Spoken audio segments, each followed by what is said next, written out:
Ayah, bunda pulang. Ehan berlari ke arah kedua orang Kalasedan dan Nasita baru masuk ke dalam rumah. Anak itu memeluk erat pinggang Nasita dengan senyuman lebar di wajahnya. Bunda kemana? Ehan cari-cari nggak ada. Ehan mencepikkan bibirnya setelah mengatakan itu. Maaf ya nak, bunda perginya tidak bilang-bilang. Ehan sudah makan belum? Tanya Nasita sambil mengusap lembut puncak kepala putranya. Perhatian Nasita teralihkan kala mendengar suara keras suaminya. Sedang apa kalian di sini? Raut Sedan berubah, tak bersahabat kalah melihat Sophie dan Narendra di rumahnya. Lukas bangkit dari tempat duduknya, lalu menghampiri Sedan, ingin menjelaskan kedatangan mereka kemari. Sementara itu Nasita membuang muka, enggan beradu pandang dengan Sophie ataupun Narendra. Ia memilih berdiri di dekat suaminya. Narendra kesini ingin mengatakan sesuatu pada kalian berdua, ucap Lukas. Sebelah alis Sedan terangkat mendengar itu, melirik Narendra sejenak lalu kembali menatap pada papanya dengan pandangan penuh tanya. Memangnya dia ingin bicara apa? Jangan sampai membuat ulah kembali, karena aku tidak segan-segan bertindak tegas jika itu terjadi. Ucapan Sedan tersirat kecaman di sana. Narendra menggerakkan kursi rodanya, mendekat pada Sedan dan Nasita. Tatapan matanya menyiratkan sesuatu yang sulit dijabarkan. Mata Narendra melirik Nasita yang membuang muka enggan melihat mantan suaminya. Narendra menarik nafas dalam. Aku ingin minta maaf. Narendra, suara pekikan Sophie membuat Narendra menghentikan ucapannya. Ia menoleh pada sang mama yang melangkah lebar ke arahnya dengan semburat kemarahan di wajahnya.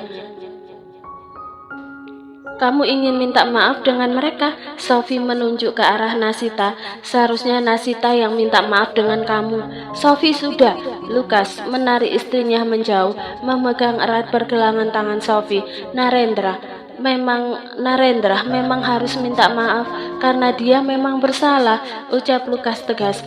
Tubuh Sophie gemetar menahan emosi yang mendidih sampai ke ubun-ubun. Tidak, aku tidak sudi putraku meminta maaf pada Nasita, teriaknya bagai orang kesetanan. Meskipun begitu, Lukas tak memperdulikan kata-kata bernada kasar yang istrinya lontarkan. Ia memeluk tubuh Sophie yang tampak terkendali.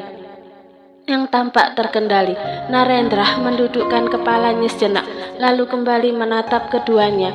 Aku ingin minta maaf padamu Nasita. Maaf selama kita menikah dulu banyak hal yang menyakitkan yang aku berikan padamu.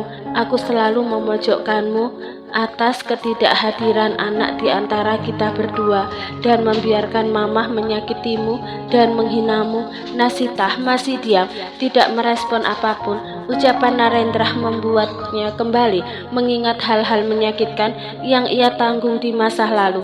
Kenapa baru sekarang meminta maaf setelah lewat beberapa tahun? Ucap Nasita dengan suara datar. Ini memang terlambat. Narendra menatap Sedan dengan manik gemetar. Tapi setidaknya aku sadar dengan apa yang telah aku lakukan. Aku pun mengetahui satu fakta yang membuat aku sadar dari semua yang telah aku lakukan. Sedan menatap lekat pada Narendra, menunggu ucapan yang akan kembali keluar dari mulut saudara tirinya. Narendra melirik ke arah sang mama yang tampak marah dan kecewa menatap dirinya. Mungkin mama tidak menginginkan ia melakukan hal ini, tapi ia sudah lelah dengan segala beban yang menguras emosinya di hati. Ternyata yang mandul adalah aku, bukan kamu Nasita, dan lebih menyedihkannya lagi, sampai kapanpun aku tidak akan mempunyai keturunan. Mata Narendra berkaca-kaca dan suara gemetar. Mata Nasita sedikit melebar. Jadi Narendra sudah tahu yang bermasalah dirinya. Tidak, kamu jangan bohong Narendra. Tiba-tiba suara pekikan Sophie kembali terdengar keras dalam ruangan itu. Wanita parubaya itu berteriak histeris, tidak terima dengan pernyataan yang putranya katakan. Itu bukan hanya menyakitkan, tapi perlahan membunuhnya. Narendra memejamkan matanya mendengar suara sang mama. Ia membalikkan kursi roda dadanya pada mamanya, lalu bergerak mendekat. Itulah kebenarannya. Aku memang mandul, jadi mama jangan menyalahkan Nasita ataupun Sila. Memang aku yang bermasalah, ucap Narendra sambil menelan rasa sesak yang mencekik rongga dadanya. Sedan memeluk erat istrinya yang menundukkan kepala. Air mata tak mampu Nasita bendung. Perasaannya saat ini campur aduk. Sofit seketika hilang kesadaran dan jatuh tergeletak di lantai. Mama! Narendra mendekat pada sang mama. Sofi, bangun Sofi. Lukas menepuk-nepuk lembut pipi istrinya yang tak merespon apapun. Sedan, tolong, papa tidak kuat mengangkatnya. Sedan melangkah mendekat lalu segera mengangkat tubuh Sofi yang terkulai lemas. Ia letakkan di sofa yang ada dalam ruangan itu. Ambilkan minyak kayu putih, titah Lukas pada pelayan. Suasana dalam ruangan diliputi emosi yang benar-benar menguras. Bunda, neneknya kenapa? Ehan mendongak menatap Nasita. Tidak apa-apa nak, kita ke kamar saja ya. Nasita menggiring putranya ke lantai 2. Ia tidak ingin terus berada di sini. Nasita memilih berada di kamar dengan ditemani oleh putranya. Ia merasa ragu dengan kata-kata maaf yang Narendra ucapkan padanya. Bahkan ini sangat tiba-tiba sekali. Setelah segala luka dan kebencian yang ia dapatkan, sekarang pria itu meminta maaf atas segalanya. Sungguh ini sulit sekali dipercaya olehnya. Di saat Nasita duduk termenung dengan segala kecamuk dalam kepalanya, tiba-tiba pintu terbuka, membuat wanita itu tampak terkejut dan buyar lamunan. Ia menoleh dan mendapati sosok suaminya yang masuk ke dalam kamar. Kamu baik-baik saja, Nasita? Tanya Sedan sambil berjalan mendekat pada istrinya. Nasita mendongak menatap pria itu. Tanpa mengatakan apapun, ia memeluk erat pinggang Sedan. Suaminya mengusap lembut puncak kepalanya yang memberikan rasa nyaman dan ketenangan. Benarkah ucapan Narendra itu, Mas? Suara Nasita menyiratkan keraguan. Aku takut ini hanya jebakan saja. Sedan menghela nafas pelan. Tanyakan pada hatimu sayang, hanya kamu yang bisa merasakan apakah Narendra tulus apa tidak dengan kata-kata maafnya. Nasita mendongak menatap Sedan. Tapi aku takut ini hanya tipu muslihat saja. Setelah beberapa tahun berlalu, dia baru minta maaf setelah membuat aku sakit berkali-kali. Sedan kembali mengusap puncak kepala Nasita. Ia tahu memang sulit bagi Nasita mempercayai orang yang menyakitinya, dan ia pun paham itu. Tapi saat ia mendengar penjelasan papanya di lantai bawah barusan, ia yakin Narendra memang menyesali atas perbuatannya. Tapi semuanya ia serahkan pada Nasita. Jangan terlalu dipikirkan hal ini. Jangan sampai kandungan kamu terganggu karena masalah ini. Lebih baik sekarang kamu mandi, setelah itu istirahat. Aku keluar dulu, Ehan aku bawa. Nasita diam. Tidak merespon apapun. Sini nak, ikut ayah. Ehan segera merentangkan kedua tangannya dan Sedan menggendongnya. Ia kembali keluar dari kamar itu, membiarkan Nasita menenangkan dirinya dalam kesendirian. Perlahan Sofi membuka matanya kala mencium aroma minyak kayu putih yang menyengat. Pandangan matanya yang kabur perlahan-lahan mulai terlihat jelas. Aku di mana? Sofi menatap ke sekeliling ruangan. Mama sekarang ada di kamar, saut Narendra yang setia menjaga wanita parubaya itu. Di kamar, Sofi terdiam beberapa saat sampai ingatan di ruang tengah jadi tadi kembali berputar dalam kepalanya. Itu hanya mimpi kan Narendra? Kamu tidak mandul kan? Tiba-tiba Sofi berucap seperti itu. Sontak membuat raut wajah Narendra berubah. Itu tidak mimpi, Ma. Aku memang mandul. Sofi merasakan sesak dan sakit dalam hatinya mendengar itu kembali dari mulut putranya. Ia berharap itu hanya mimpi belaka. Tangan Narendra menggenggam sebelah tangan Sofi. Aku harap mama jangan ganggu Nasita lagi. Dia wanita yang baik. Sofi segera menarik tangannya dari Narendra. Bisa-bisanya kamu membela wanita itu. Apa kamu tahu? Dia pasti senang karena tahu kamu yang memang mandul. Sungguh Sofi tidak terima dengan kenyataan ini. Ia menginginkan seorang cucu dari darah daging putranya. Tapi sekarang itu hanya sebuah angan-angan yang tak akan tercapai. Aku tahu Mama benci kenyataan ini, tapi itulah faktanya. Aku tidak akan bisa memiliki anak. Suara Narendra serak dan hampir hilang, menahan tangis yang berusaha ia tahan. Sophie menutup wajahnya, berusaha menutupi kesedihannya, namun itu terlalu menyesakkan dada hingga tangisan yang ditahan akhirnya pecah. Wanita parubaya itu menangis terisak-isak. Ini lebih menyakitkan dari apapun. Kejadian tadi sore membuat perasaan Nasita memburuk. Bukan masalah Narendra yang meminta maaf padanya, tapi Sophie yang begitu tak terima putranya melakukan hal itu. Menurutnya hal wajar. Narendra meminta maaf padanya setelah apa yang pria itu lakukan. Sayang, Nasita tersentak dan hampir menjatuhkan mangkok berisi potongan buah apel di pangkuannya. Ia mendongak menatap Sedan yang sudah berada di sampingnya. Kenapa malam-malam duduk di sini? Nanti masuk angin. Tanpa diduga, Sedan menyelimuti tubuh Nasita dengan sebuah selimut. Segaris senyum mengembang di bibir Nasita. Lagi mencari angin, Mas. Soalnya di dalam panas, alibinya. Sebelah alis Sedan terangkat. Panas? Padahal di dalam full pendingin ruangan, sayang. Nasita sedikit gelagapan. Aku tidak tahu. Yang jelas semenjak hamil jadi mudah kepanasan. Kalau bisa tidak usah. Nasita terkejut kala Sedan memukul pelan mulutnya. Jangan bicara seperti itu. Memangnya kamu ingin begitu saja begitu? Nasita terkekeh melihat respon suaminya. Ia menyandarkan kepalanya di dada kokoh Sedan sambil menyuapkan apel dalam mulutnya. Tangan Sedan meraba perut Nasita lalu mengusapnya lembut. Tidak sabar menunggu anak kedua kita lahir. Nasita melirik perutnya yang diusap-usap oleh suaminya. Tapi nanti aku tidak mau dicek jenis kelaminnya, Mas, biar jadi kejutan saat melahirkan nanti, pintanya. Begitu, Nasita mengangguk. Iya, supaya jadi surprise, karena mau laki-laki ataupun perempuan tidak masalah. Yang penting anak kita lahir dengan sehat tanpa kekurangan apapun. Iya sayang. Sedan melingkarkan kedua tangannya di pinggang Nasita, lalu mengecup pipi wanita itu dengan mesra. Hati Sedan benar-benar dipenuhi letupan kebahagiaan, dan ia merasa kebahagiaan sudah cukup sempurna, istri, anak, dan hidup yang terjamin. Suara bel rumah berbunyi cukup keras membuat seorang wanita yang tengah duduk di sofa segera bangkit dan membuka pintu. Raut wajahnya berubah datar melihat pria di hadapannya.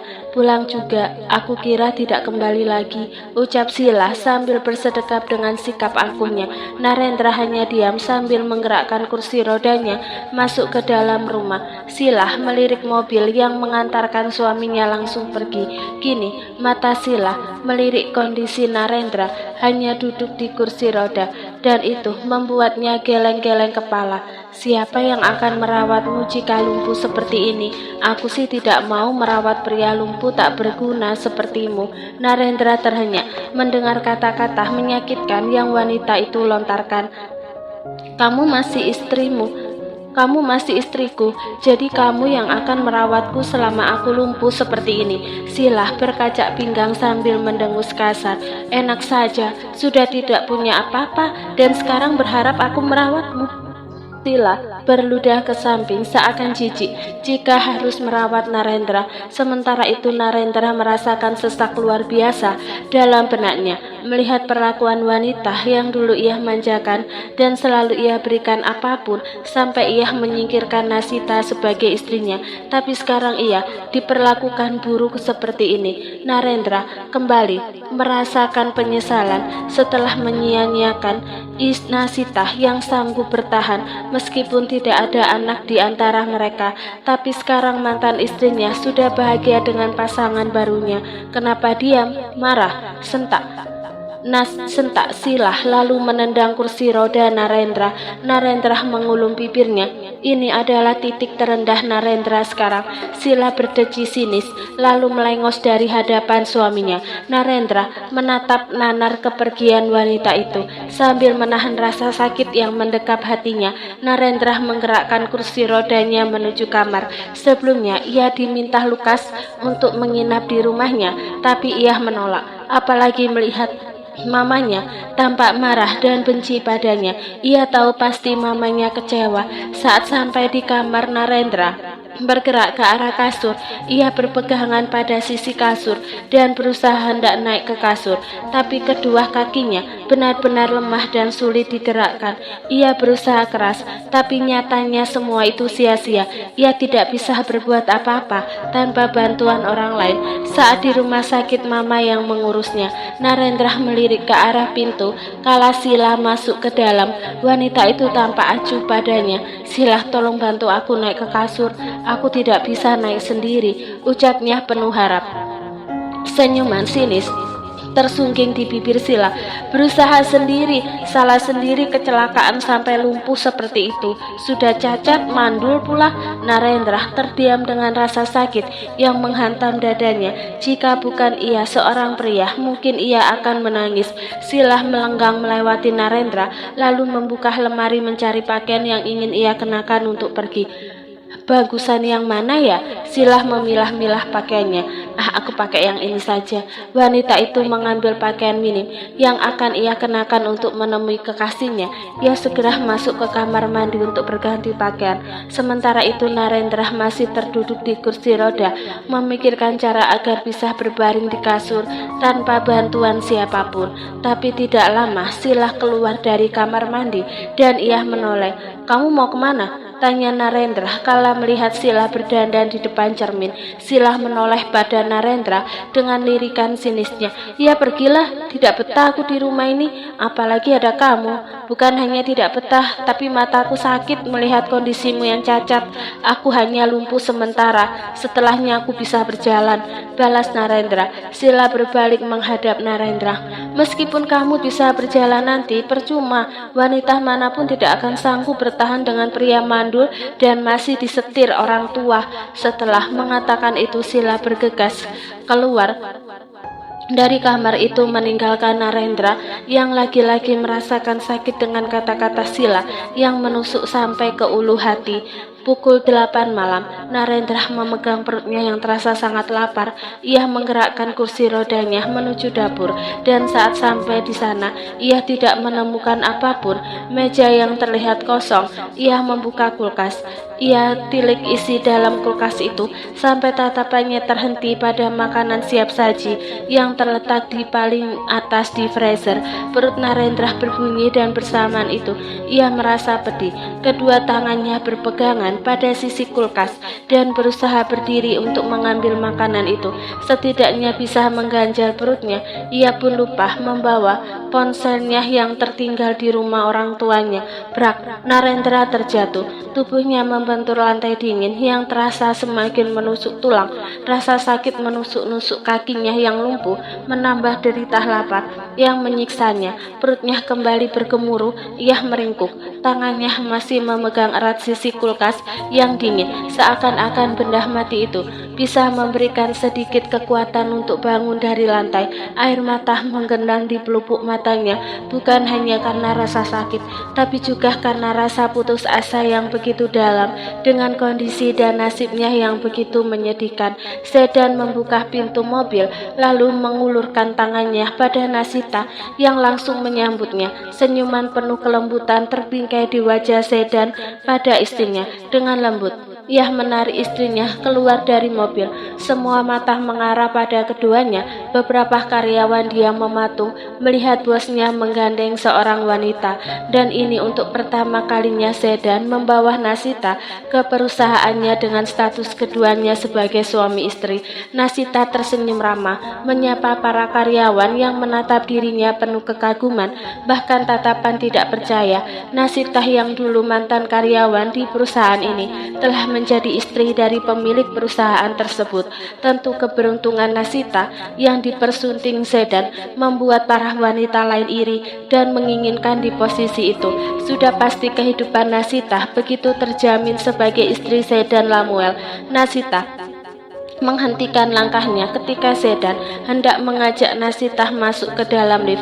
"Mas, aku ingin menemui Sinta sebentar, nanti aku akan menyusul," ucap Nasita sedikit memohon. Sedan terdiam sejenak sambil memandangi Nasita. "Baiklah, jangan lama-lama."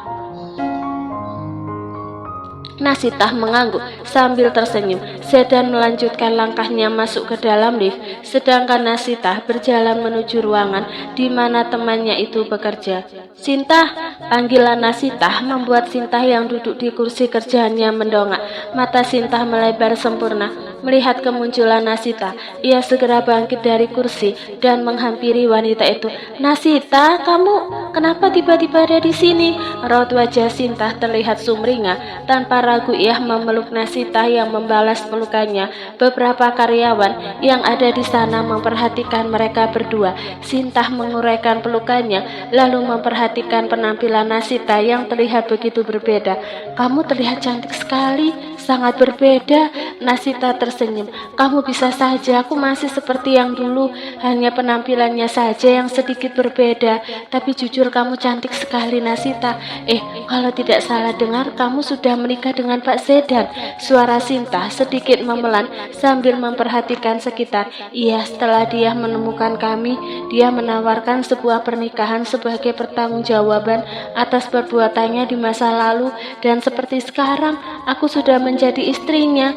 Tapi apakah dia mencintaimu? Maksudku, tidak mungkin kan Pak Sedan memutuskan menikah begitu saja, mengingat masa lalu Pak Sedan yang begitu buruk." Nasita terdiam sejenak. Masa lalu suaminya memang akan menyakitkan bila diingat-ingat, tapi ia memilih fokus dengan masa sekarang dan berusaha membangun keluarga yang lebih bahagia lagi. Toh Sedan pun sangat serius dengan hubungan mereka, bahkan suaminya selalu menghabiskan waktu bersama mereka. "Kamu tahu Sinta, pria itu memiliki masa kebebasan dan nakalnya. Ada waktunya dia akan berubah dan serius dengan perannya sebagai suami dan ayah, dan aku yakin suamiku telah berubah." Sinta manggut-manggut dengan penjelasan Nasita. "Syukurlah kalau begitu, aku senang mendengarnya." Tatapan mata Sinta melirik ke arah perut Nasita yang sedikit menonjol. "Kamu hamil, Nasita?" Mendengar itu Nasita melirik perutnya lalu tersenyum. "Iya Sinta, sekarang usianya mau jalan 4 bulan. Sinta mendekap mulutnya tak percaya. "Ya ampun, padahal kalian baru menikah, tapi sudah isi saja. Aku kira kamu akan menunda kehamilan dulu." Nasita terkekeh ringan. "Ini juga kebablasan. Awalnya mau menunda dulu, tapi sudah isi duluan." Keduanya tertawa. Setelah bertemu dengan Sinta dan mengobrol, Nasita memilih menyusul suaminya ke ruang kerjanya. Saat melewati lorong kantor dan berpapasan beberapa karyawan, tidak sedikit ia mendapatkan tatapan intimidasi. Sebenarnya ia tidak tahu kenapa ada beberapa orang yang tidak menyukainya. Mungkin karena pernikahannya dengan Sedan dan perbedaan kesetaraan mereka berdua yang begitu mencolok. Nasita mengembangkan senyumnya kalah memasuki ruang kerja suaminya. Di ruangan itu terlihat Sedan tengah mengambil sebuah dokumen yang tersusun rapi di rak. Ia menutup pintu dengan sangat pelan, lalu melangkah dengan hati-hati agar tidak menciptakan suara, dan dengan gerakan cepat ia melingkarkan kedua tangannya di pinggang Sedan yang tampak terkejut. "Sayang." Sedan berbalik badan dan Nasita tertawa, tampak senang membuat suaminya terkejut. Sedan menggelengkan kepala pelan melihat tawa lepas istrinya. "Kenapa senang sekali membuatku mengagetkanku?" Tidak ada jawaban dari Nasita kecuali tawa. Wanita itu memeluk suaminya dengan erat dan Sedan membalasnya tak kalah erat. "Tadi kamu kemana saja?" "Menemui Sinta sebentar, Mas." "Sudah lama aku tidak menemuinya." "Oh begitu, sebentar lagi aku akan ada rapat. Kamu tetap di ruangan ini. Aku sudah menyiapkan makanan kecil untukmu." Nasita melepaskan pelukannya lalu melihat ke arah meja yang suaminya tunjuk.